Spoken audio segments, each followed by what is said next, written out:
myself Dr. Sunita Pandey, Associate Professor in Economics, SK Government Girls College, Sikar. Students, today we are going to study about Milton Friedman's quantity theory of money. पिछले दो videos में हमने Fisher के मुद्रा परिमाण सिद्धांत और Cambridge समीकरण के बारे में पढ़ा। प्रतिष्ठित अर्थशास्त्रियों द्वारा प्रस्तुत प्रारंभिक मुद्रा परिमाण सिद्धांत जो कि फिशर ने प्रतिपादित किया था, उसमें फिशर ने मौद्रिक नीति के महत्व का प्रतिपादन किया, मुद्रा को अत्यधिक महत्व दिया और कहा कि money is demanded only for transaction purpose. लेकिन जब 1930 में तीसा की महान मंदी आई और उस मंदी ने पूरी दुनिया को आक्रांत कर लिया, तो उस समय मौद्रिक नीति के पास उस मंदी से निकलने का कोई उपाय नहीं था और तब प्रोफेसर कीन्स ने 1936 में the general theory of employment, interest and money नामक पुस्तक का प्रकाशन किया और उस पुस्तक के माध्यम से ये सिद्ध करने का प्रयास किया कि मौद्रिक नीति महत्वहीन है और राजकोषीय नीति जो है वो अत्यधिक महत्वपूर्ण है। अर्थात अर्थव्यवस्था में सरकार की भूमिका के महत्व की चर्चा करते हुए राजकोषीय नीति को महत्व प्रदान किया, जो कि लगभग 20 वर्षों तक लगातार चलता रहा। इसके पश्चात 1956 में शिकागो संप्रदाय के प्रोफेसर मिल्टन फ्रीडमैन ने अपने एक लेख the quantity theory of money restatement के माध्यम से परिमाण सिद्धांत का प्रतिपादन किया, या कहें कि प्रतिष्ठित मुद्रा परिमाण सिद्धांत को इन्होंने पुनः प्रतिस्थापित करने का प्रयास किया।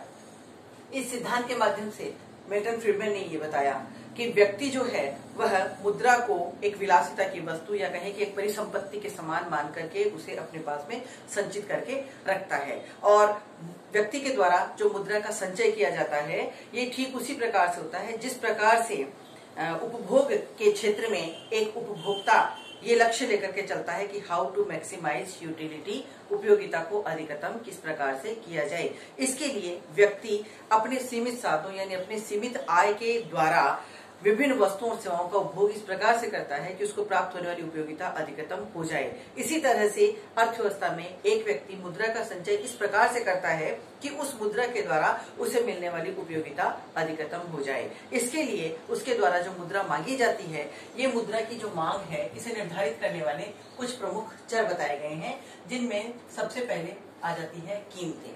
अर्थात एक अर्थव्यवस्था में जो सामान्य कीमत स्तर पाया जाता है, वह सामान्य कीमत स्तर अर्थव्यवस्था में एक व्यक्ति के द्वारा मांगी जाने वाली मुद्रा की मांग को प्रभावित करता है। जब अर्थव्यवस्था में कीमत स्तर में वृद्धि हो जाती है तो लोगों के द्वारा मुद्रा की मांग को भी बढ़ा दिया जाता है और जब कीमत स्तर घट जाता है तो मुद्रा की मांग में भी कमी हो जाती है। एक बार पुनः मिल्टन फ्रीडमैन ने कीमत स्तर और मुद्रा की मांग में उसी प्रकार से संबंध को स्थापित करने का प्रयास किया जिस प्रकार से प्रोफेसर फिशर ने इस अपने सिद्धांत में इसे बतलाया था, यानी कि there are direct, positive and proportionate relationship between price and demand for money. अर्थात मुद्रा की मांग जो है वह कीमत से धनात्मक रूप से संबंधित है। इसी प्रकार जो अगला चर है वो है वास्तविक आय। अर्थात वास्तविक आय जो है ये भी मुद्रा की मांग को प्रभावित करती है और वास्तविक आय में वृद्धि होने पर व्यक्ति द्वारा मांगी जाने वाली मुद्रा की मात्रा में भी वृद्धि हो जाती है। ये दोनों वेरिएबल्स यानी कीमतें और वास्तविक आय, ये दोनों मिलकर के मुद्रा की मांग को पॉजिटिवली प्रभावित करते हैं यानी धनात्मक रूप से प्रभावित करते हैं। अर्थात जब अर्थव्यवस्था में कीमत स्तर और वास्तविक आय में वृद्धि होती है तो मुद्रा की मांग में भी वृद्धि हो जाती है। लेकिन साथ ही साथ मिल्टन फ्रीडमैन ने कीमत स्तर के संदर्भ में तो फिशर द्वारा प्रतिपादित सिद्धांत को अक्षरशः लागू किया था या मान लिया था, यानी कि कीमत और मुद्रा की मांग के मध्य प्रत्यक्ष और आनुपातिक संबंध होता है और मुद्रा की मांग की कीमत उस इकाई के बराबर होती है। परंतु मुद्रा की मांग की आय लोच के बारे में उन्होंने उस सिद्धांत में कुछ परिवर्तन करते हुए यह सिद्ध करने की कोशिश की कि मुद्रा की मांग की आय लोच इकाई के बराबर नहीं बल्कि इकाई से कुछ अधिक होती है और इसके लिए उन्होंने जो मान बताया था वो था 1.8, जिसका मतलब ये होता है कि यदि अर्थव्यवस्था में वास्तविक आय में 10% की वृद्धि होती है तो मुद्रा की मांग जो है वह 18% बढ़ा दी जाती है। इस तरह आपने देखा कि ये दो चर जो है ये मुद्रा की मांग को पॉजिटिवली प्रभावित करते हैं। इसके पश्चात ब्याज की दर और सामान्य कीमत स्तर में परिवर्तन की दर, ये दोनों चर मुद्रा की मांग को ऋणात्मक रूप से प्रभावित करते हैं। ब्याज की दर और मुद्रा की मांग के मध्य नेगेटिव रिलेशनशिप पाई जाती है। इसका मतलब ये हुआ कि जब ब्याज की दरें बढ़ जाती हैं तो मुद्रा की मांग में कमी हो जाती है, और जब ब्याज की दर घटती है तो मुद्रा की मांग में वृद्धि हो जाती है। ऐसा इसलिए होता है कि जब ब्याज की दरें बढ़ा दी जाती है तो व्यक्ति मुद्रा को नकद रूप में न रख करके बैंक में जमा कराने के लिए इच्छा जाहिर करता है। तो इस तरह से ब्याज की दर और मुद्रा की मांग दोनों ऋणात्मक रूप से एक दूसरे से संबंधित हैं। तो ये 4 मुद्रा की मांग के निर्धारक चर थे जिनके आधार पर एक व्यक्ति अपनी मुद्रा की मांग को निर्धारित करता है। अब व्यक्ति जो मुद्रा अपने पास में संचित करके रखता है उसके लिए मिल्टन फ्रीडमैन ने मुद्रा को संचित करने के 5 स्वरूप बताए हैं, और वो 5 स्वरूप यहाँ आपके सामने लिखे हुए हैं: money, equity, bond, human wealth and non human wealth. हम शुरुआत करते हैं फर्स्ट, मनी से। व्यक्ति मुद्रा को मुद्रा के रूप में संचित करके रख सकता है, यानी व्यक्ति चाहे तो मुद्रा को लिक्विडिटी के रूप में अपने पास अपने घर पर सुरक्षित रूप से तिजोरी में रखकर, अलमारी में रख करके संचित करके रख सकता है, या वो चाहे तो उस लिक्विडिटी को बैंक में एफडी या टीडी के रूप में, टाइम डिपॉजिट के रूप में जमा करा करके रख सकता है। तो इस तरह व्यक्ति जो है मुद्रा को तरल रूप में अपने पास में संचित करके रखता है। परंतु मुद्रा का ये जो तरल संचित रूप है ये भी अर्थव्यवस्था में कीमत स्तर से प्रभावित होता है। यदि अर्थव्यवस्था में निकट भविष्य में कीमतों में वृद्धि की संभावना होती है तो व्यक्ति वर्तमान में मुद्रा की मांग को बढ़ा देते हैं। क्यों? क्योंकि वो वर्तमान में कंजम्पशन पर ज्यादा फोकस करने लग जाते हैं। तो इस तरह तरल रूप में व्यक्ति अपनी मुद्रा को संचित करके रख सकते हैं। इसके पश्चात जो दूसरा स्वरूप है वो स्वरूप है इक्विटी, यानी यदि व्यक्ति मुद्रा को तरल रूप में ना रख करके किसी कंपनी के शेयर के रूप में अपने पास में शेयर खरीद करके रखना चाहता है तो व्यक्ति इस तरह से मुद्रा का संचयन कर सकता है या मुद्रा संचित कर सकता है। जब इक्विटी के रूप में मुद्रा को संचित करके व्यक्ति अपने पास में रखता है तो उसे इसके बदले में प्रतिफल की प्राप्ति होती है। व्यक्ति मुद्रा को किसी भी स्वरूप में अपने पास में रखे, मुद्रा का प्रत्येक स्वरूप व्यक्ति को किसी न किसी प्रकार का प्रतिफल प्रदान करता है। तो इसी तरह इक्विटी के रूप में जब व्यक्ति अपने पास में मुद्रा संचित करके रखता है तो इक्विटी के बदले में उसे जो प्रतिफल मिलता है वो प्रतिफल डिविडेंड के रूप में उसे प्राप्त होता है। जब कंपनी को लाभ प्राप्त होता है तो कंपनी अपने शेयर होल्डर्स को लाभांश के रूप में इनकम प्रदान करती है, प्रतिफल देती है। इसी तरह अगला जो स्वरूप है वो है बॉन्ड, यानी व्यक्ति मुद्रा को अगर लिक्विडिटी और इक्विटी के रूप में ना रखना चाहे तो उसे बॉन्ड के रूप में रख सकता है। बॉन्ड और इक्विटी दोनों टाइम बाउंड होते हैं।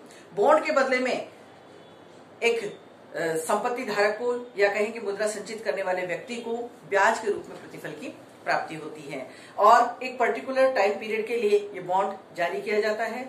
जैसे 5 साल 10 साल जितनी भी अवधि के लिए व्यक्ति ने बॉन्ड लिया है उतने समय तक उसको लगातार उस स्वरूप से प्रतिफल की प्राप्ति ब्याज के रूप में होती रहती है। इसी तरह जो अगला स्वरूप है मुद्रा को संचित करके रखने का वो है ह्यूमन वेल्थ, और उसके पश्चात आ जाता है non human wealth. Human wealth यानी मानवीय पूंजी। एक समय था जब दास प्रथा का प्रचलन था और व्यक्ति को जो है वस्तु के समान व्यक्ति के साथ में व्यवहार किया जाता था।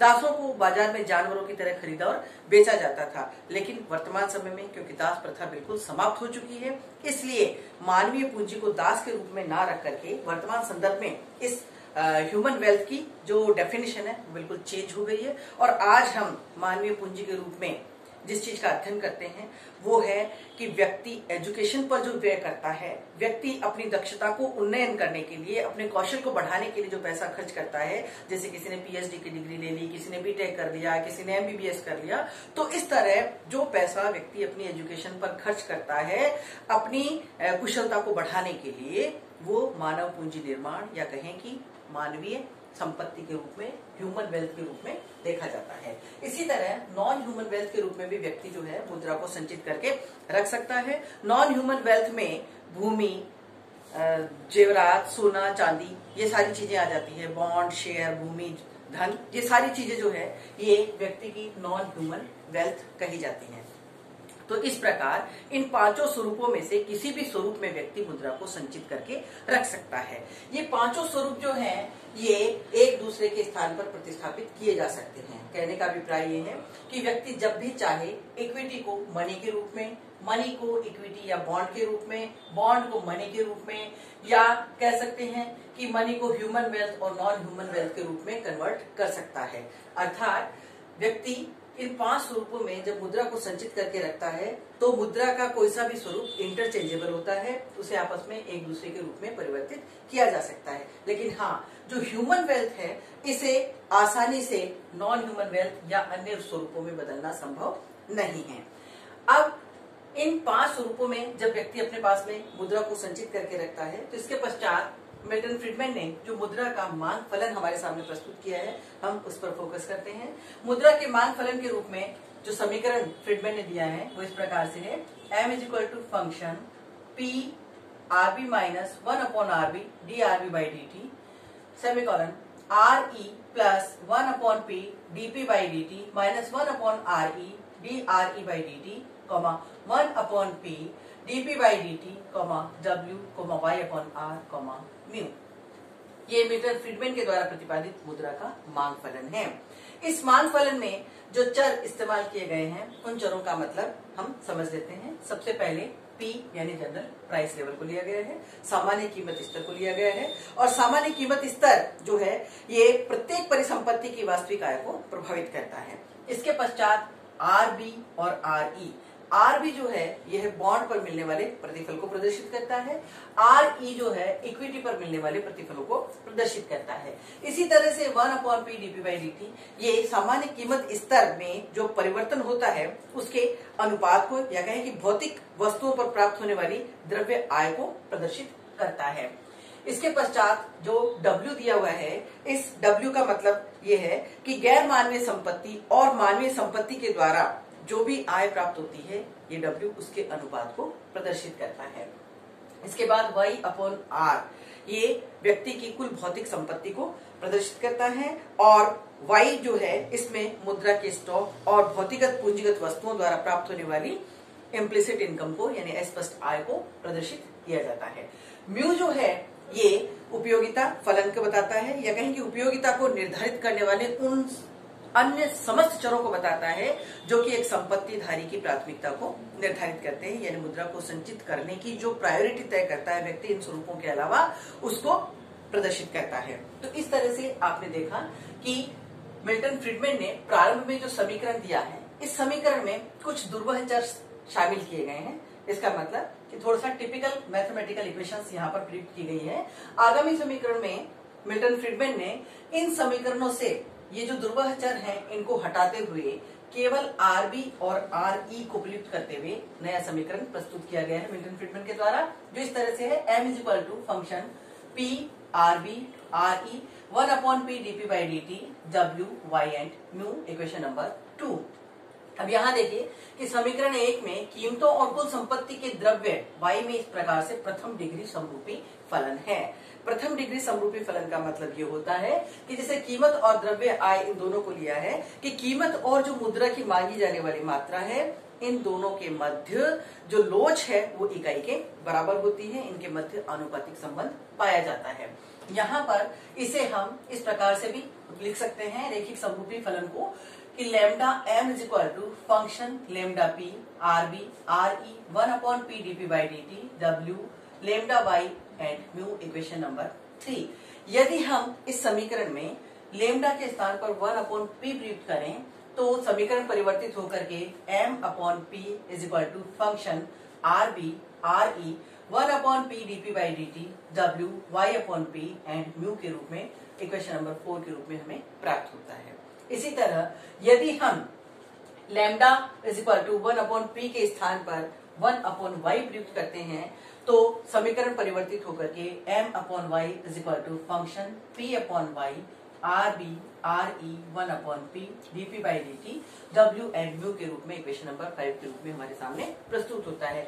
फाइनली हम ये कह सकते हैं कि इसी 5वीं समीकरण को यदि हम परिवर्तित करके लिखें तो इसे इस प्रकार से भी लिखा जा सकता है कि m is equal to function p/y RB RE 1/p dp/dt w y mu bracket पर इंटू y।